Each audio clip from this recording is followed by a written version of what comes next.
Welcome everyone, this is Dr. Clark from the Center for Weight Loss Success. Today on Losing Weight USA, we're going to talk a little bit about exercise, specifically aerobic exercise, which basically means using oxygen. We'll get into all the details there.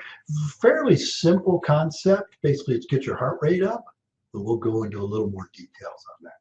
All right, welcome Losing Weight USA, real-time answers to your weight loss questions. Some of the latest research as well as a little bit of expert advice. Gives you direct access not only to me, but you should be receiving the health tips and recipes via the membership portal. And yes, get into the membership portal. We keep adding new things in there. We have all the educational programs going on in there. If you have questions during the webinar, just type them into the chat box as we go along. If you think of things once we're all done, just give us a yell here at the Center for Weight Loss Success. The email is success@cfwls.com. Phone number 757-873-1880. All right, so let's jump into this.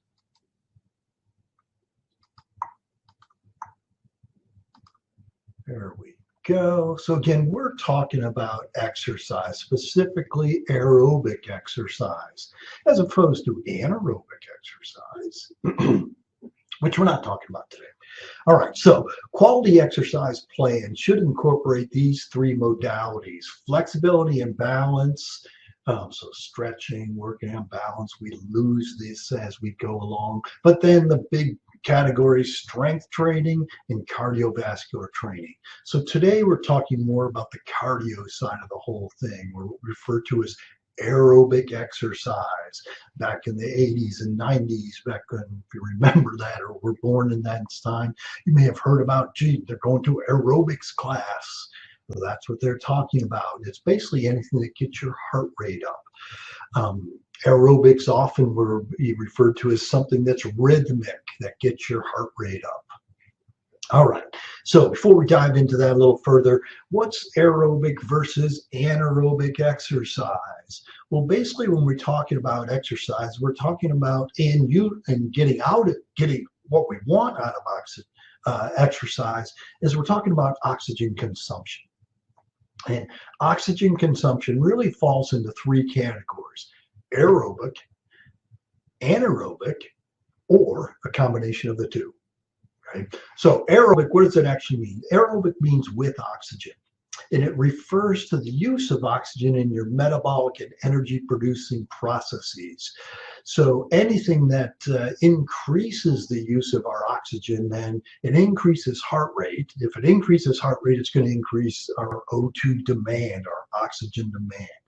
And generally, as a general rule, aerobic exercise tends to be continuous, rhythmic, somewhat prolonged. They're usually going to last a certain amount of time, and typically I would encourage you to go kind of good 20 minutes more.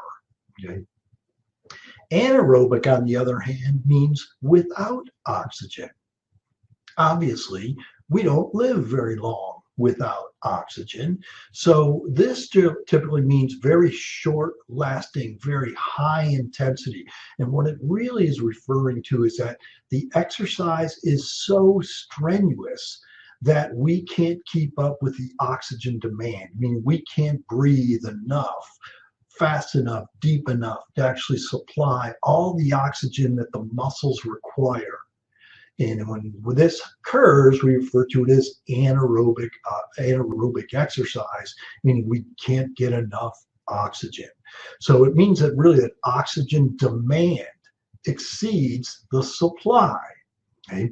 And when that happens, the energy sources then have to be stored in the muscles, not being provided through the bloodstream where the oxygen is flowing and the blood is flowing through there. So it relies on stored energy that's right there in the cells, specifically in the muscle cells, again, and these will not be dependent on oxygen. Now, we can only do those type of things for very short periods of time. It's kind of the all-out sprint. Okay, you can't do this for a long period of time. It's going to be a very short period of time. So again, it relies on energy stored in the tissue itself. So I'm specifically talking about the muscles then. So most exercise then falls somewhere in between there, okay, from literally just sitting around all the way to all out effort. So most exercise falls somewhere in between and include a combination then of aerobic and anaerobic activities. And really the point of aerobic exercise, here's the point, and this is true of any exercise really, is you want to improve your ability to consume, transport, and utilize the oxygen and all the thousands of biochemical equations that go on continuously in our bodies. Okay? That's the point right there. All right, so what are the benefits then of aerobic exercise? Basically, the biggest one is it protects your heart. Your heart is a muscle, and so when we work out and when we get our heart rate up, we're working our muscles, and the heart muscle works more too. But by doing this, though, we can improve all kinds of other medical problems. It basically helps burn body fat, improves resting metabolism, improves our overall energy level, can improve immune function, improves sexual function, improves lung function, improves nerve transmission. So basically exercise is very important for our overall health. Okay.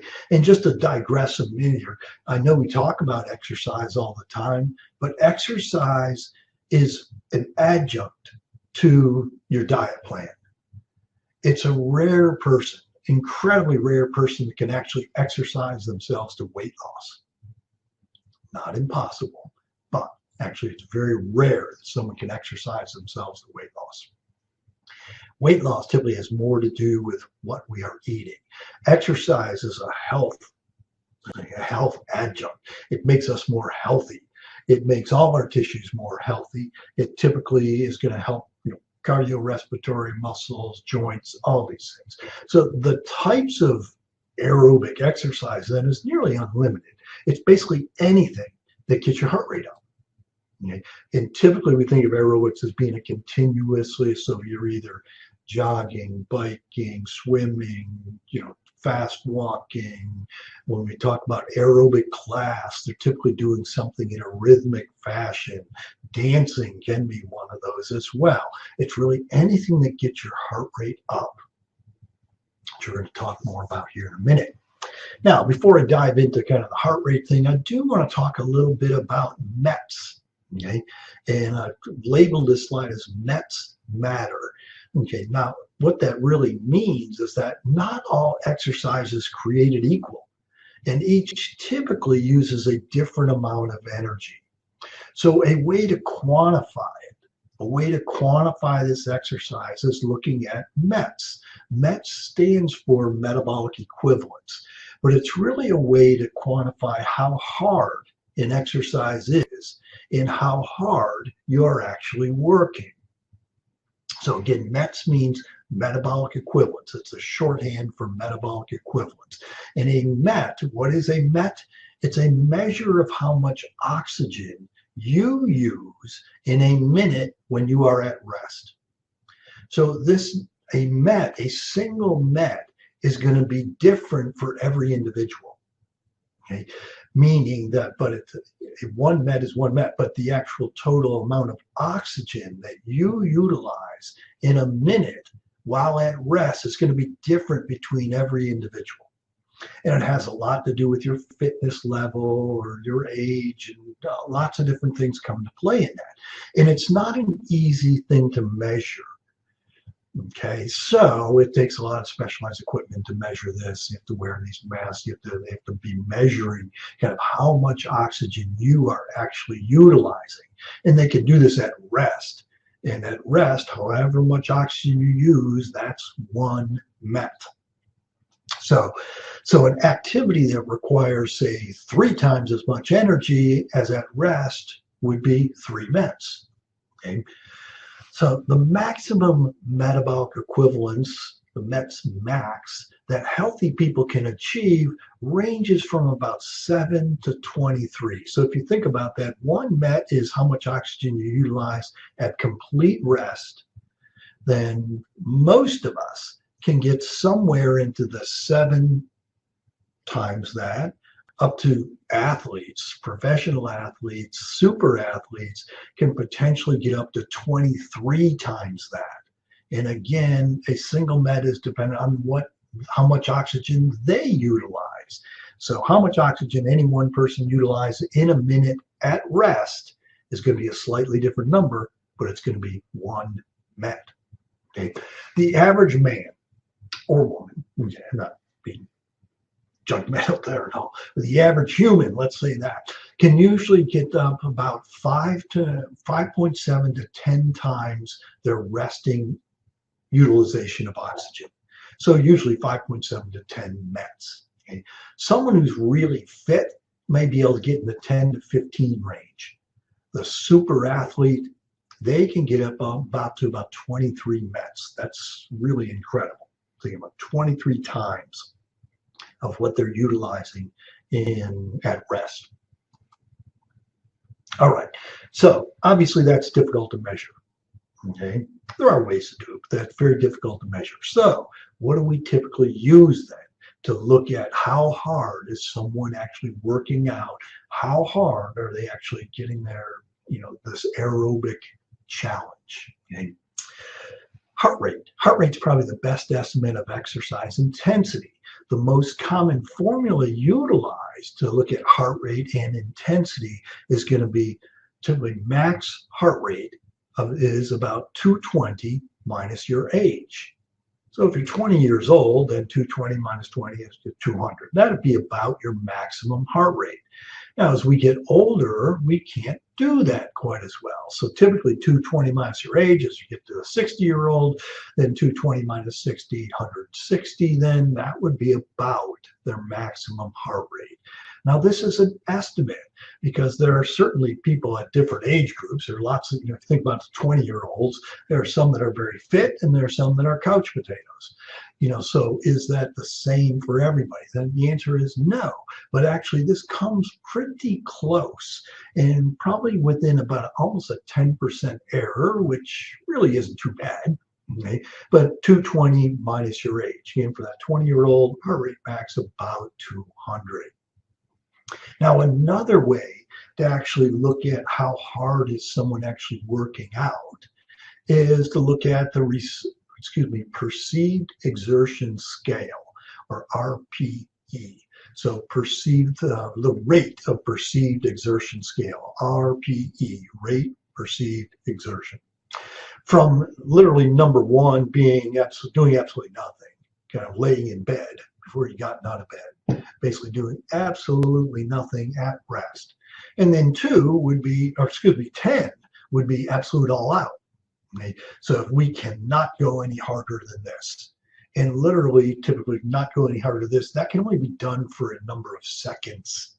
Okay, if you think about it, well, we probably don't think about it very often, but even professional athletes, Olympic athletes in the sprints, the 100-meter, 200-meter, they can't actually go all out for that entire length of time. And you think, well, gee, 100-meter sprint, that's how long is that? Well, it's 100 meters.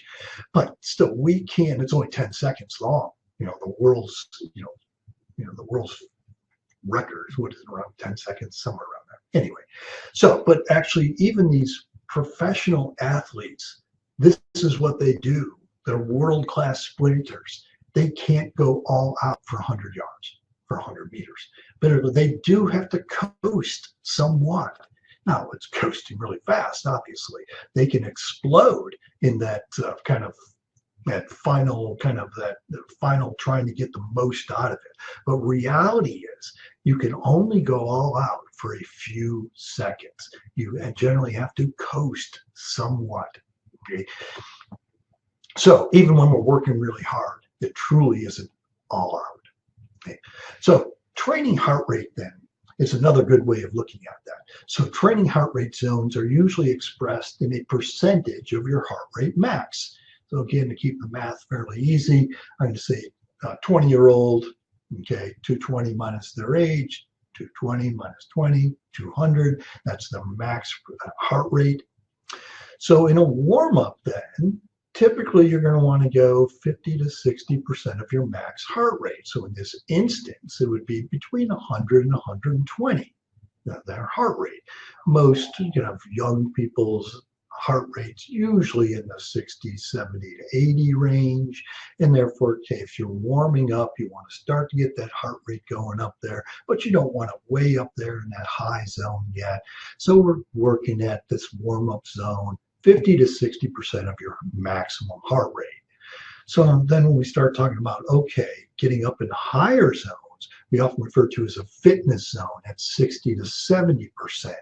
So we're talking about 120 to 140 in that example of the 20-year-old. Typically, if you want to correlate that with that rate of perceived exertion, that's going to be in that 3 to 4 range. Aerobic zone is what we're really talking about today. It's going to be in that 70 to 80% of the max heart rate. So in this instance, it would be about 140 to 160 range. Okay? And it would be that rate of perceived exertion of that 5 to 6. Okay, basically, what it means is that you can keep up, but you're starting to work there. You're starting to get a little short of breath, but you're still getting in plenty of oxygen to provide your tissues, provide the muscles with enough oxygen that you can continue to do this. You can't do it forever, but you can do it for an extended length of time. That's aerobic zone. Once we start flirting with the anaerobic zone, again, we start outpacing, meaning that we start, your body needs more oxygen than you can actually provide it. And this is when we start getting into that 80 to 90% maximum heart rate. So 80 to 90% of that example was that 160 to 180 range in there. The rate of perceived exertion in that 7 to 8 range. And literally, this is, if you can train in this zone, okay, it's going to be the best fitness gains and the maximum cardiovascular benefit to train in this level. You can't do it for an extended period of time. You're typically going to be in that 15 to 20 minute range, and very likely you're going to be going back in that aerobic versus anaerobic zone. We can't stay in that anaerobic zone very long. We have to back out of it, or else we pass out, basically. And then there's max effort. Max effort is that 90 to 100% maximal heart rate, and it's perceived as that this is all out. I cannot go any harder than this.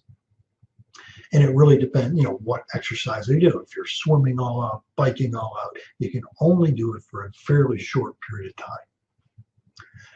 All right, so that makes sense, at least kind of makes sense to me. Now, what I want to talk for a minute about is what I call the fallacy of fat burning zone. Most people at least have heard of that concept of, gee, I'm working out in the fat burning zone. What does that actually mean? Okay, so it's that zone, that heart rate zone, where your body is, the energy that your body is utilizing is coming from the breakdown of a combination of carbohydrate and fat. And this is true all the time. Whether we're sitting around or whether we're working all out, our body is utilizing a combination of carbohydrate, combination of fat, that can then provide the energy source for whatever we're doing. Okay, so when we talk about fat burning zone, what are we referring to? We're referring to that exercising in that heart rate zone, that most of the energy that is being utilized by your body's cells, the muscle cells, is coming from the breakdown of fat. And, inherently, that kind of sounds great, right? Hey, we're burning fat. Okay, so what happens though when you go up above that heart rate zone? Well, you're still going to burn the same amount of fat. It's just now you're going to actually have to burn more calories so we can mobilize the carbohydrate that our body stores, the sugar that our body stores, and utilize that as an energy source as well. But there's a kind of a limit of how much fat our body can mobilize and utilize at any one time. And once we get to that limit, that's the fat burning zone. If we're trying to go above that, then we have to utilize carbohydrate or more carbohydrate. Um, and if we utilize more carbohydrate, that actually is a good thing. So when I say the fallacy of the fat burning zone, when I'm referring to that, it's not that it's a bad thing or anything like that. It's just that if we actually work harder and go out above that fat burning zone, you're actually going to burn a heck of a lot more calories. It's just that you are going to burn a lot of carbohydrate calories as well. The good news there is if you burn a whole bunch of carbohydrate calories, well, now we can resupply those carbohydrates. And so you get literally more leeway for those people that are carbohydrate sensitive, which almost all my patients are. Subsequently, then you'll actually get more leeway if you work in a higher zone than that fat burning zone. So the fat burning zone, yeah, it's great for exercise. You are mobilizing a lot of fat in there. But if we actually burn higher than that, work harder than that fat burning zone, you'll actually burn a lot more calories. Plus, if we deplete the carbohydrate stores, that means we actually can replenish the carbohydrate stores too. And you would actually get a little more leeway, not a whole lot, but a little more leeway. It typically does not rationalize, gee, I worked out today, therefore I can have the cheesecake. That typically doesn't work well. But you will get a little more. The harder someone works out is that they will get a little more leeway there. So my point there being is that there is more benefit will be obtained from exercising at a higher percentage of the maximum heart rate than just the quote fat burning zone. Okay, so in theory, then a less of the energy burn will come from fat, less percentage of the energy burn will come from fat. You'll still be burning the same amount of fat, okay, but the total amount of energy when it's compared to that, higher percentage will be carbohydrate then. But the total calorie burn, much more, and literally the harder we work out, the continued calorie burn, once we finish working out, it'll continue for much longer than that too. So, types of aerobic training, basically there's some different names that are thrown out there for kind of aerobic training. And aerobic means we are able to get in enough oxygen to keep our body supplied for an extended period of time. Okay. So continuous training, basically it's training at that 60 to 80% of maximum heart rate for a good 20 minutes or so, or longer. Okay. High intensity continuous training is when we take that up a notch. And basically it's that 85 to 90% of maximum heart rate. This is a great way to really improve endurance. It's generally not for the beginner. I have to start with a fairly fit person. If they start training in that higher heart rate zone, they will start getting their fitness will improve significantly. Another thing is long, slow distance, or LSD, which is basically kind of the other extreme of that. It's kind of taking this down a notch, whereas I'm going to do for a much longer period of time, sometimes a couple hours, when people go out for a very long, slow run. Okay, so it's training more kind of at talking speed. And then there's that shifting it up. We often refer to it in exercise class as a fartlek training. Fartlek's a funny sounding name, but it basically means speed play, which means the speed or intensity is varying. And so you do fast, then slow, fast, then slow. If you're out for a jog, you're going to be, I'm going to run, for, 1/10 of a mile, then I'm going to slow down. It'll be a jog for a couple tenths of a mile. Recovery, speed, recovery. Just going back and forth with that.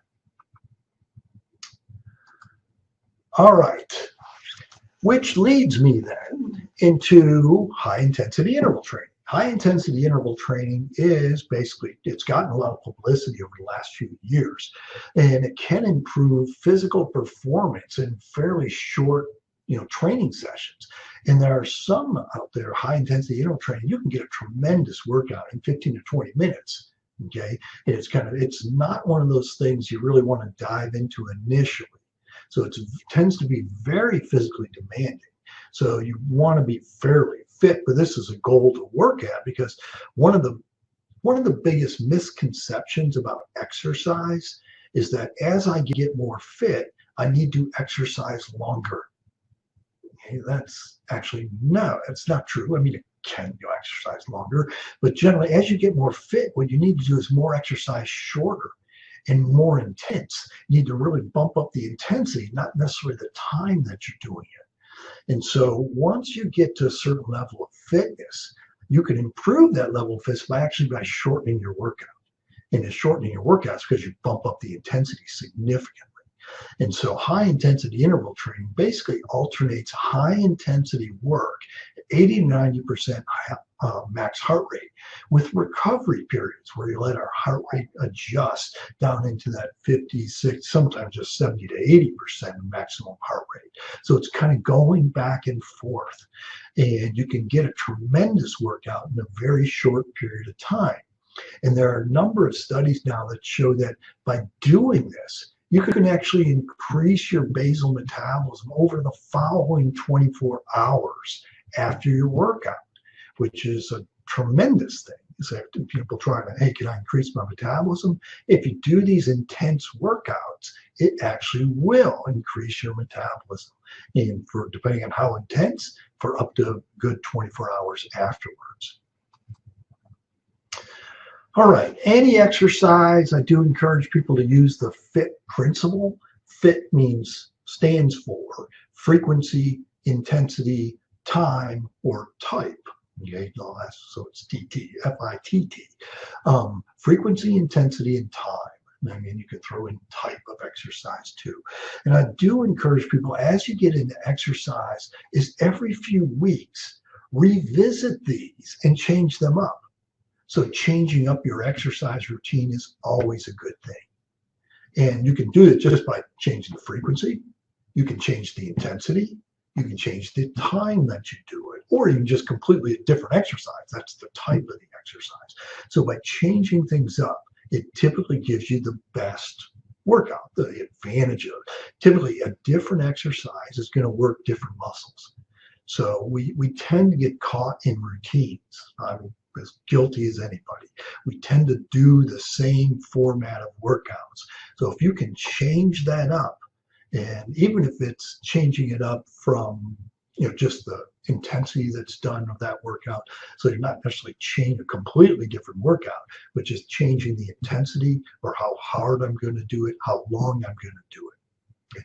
But if you switch up the type, which I do encourage people to switch up the type of exercise, it'll use different muscles. You're going to, it'll basically boost up your fitness plan. All right, so some simple rules of exercise as I wind down here. Rule number one is don't miss a workout. Try to make this a scheduled event. Try to make this a part of your daily routine would be great, but actually write it in as kind of an appointment. So that this is something I need to do. I need to check this box before I get to the end of my day. So don't miss a workout. Number two is promote a competitive atmosphere at the gym. So if you go to the gym or if you work out with people, a little friendly competition is not a bad thing. Is that it can actually get us to kind of improve our overall fitness levels. And you can do this by, gee, I'm going to sign up for a 5K. I'm going to, something that gives me motivation to kind of keep me going. But if you're working out with somebody, something that actually keeps you, do a little contest in there within the workout. Nothing wrong with that. Rule number three is mix it up. Use different types of exercise. We all get bored at certain points and our body adjusts to kind of whatever workout we're doing. So changing it up once in a while is a great way to throw your body a curveball. Rule number 4 is always begin with a warm-up and finish with a cool down. Okay? And include stretching with that cool down there. And rule number 5, and this I think is a very important one that people often ignore, invest in the exercise culture. What do I mean by that? Okay, if you are literally, I love basketball and I want to play, then kind of get the equipment, get the, join a league, so invest in the exercise culture. If I'm a bike rider, subscribe to Bicycle Magazine, whatever it is, Runner's World. Again, the exercise culture is going to help you. It'll keep you motivated. All right, some final thoughts then. The right shoes can help with make the difference. Replace these shoes kind of every 3 to 6 months. If you're working out just about daily using the same shoes, even though the shoes nowadays will sometimes still look brand new. Okay, but literally you start losing the support that you need. So I would change those shoes every 6 months or so.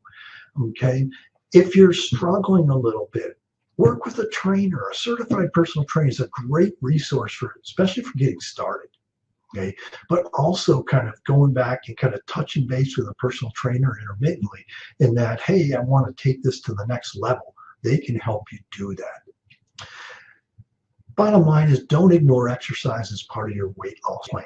Just like Nike said, just do it. No excuses. Okay? It should be a very important part of any weight loss plan. All right, questions. I don't see questions out there, but don't hesitate. If you think of things, kind of pick up the phone, stop in the store. We do encourage you to stop in, get your body comp done, log into the membership site. We keep adding more and more things in there. You should be receiving the weight loss tips as well as the weekly recipes. Tune in each Tuesday, 12:15 for the next webinar. Watch your email for the invite and link.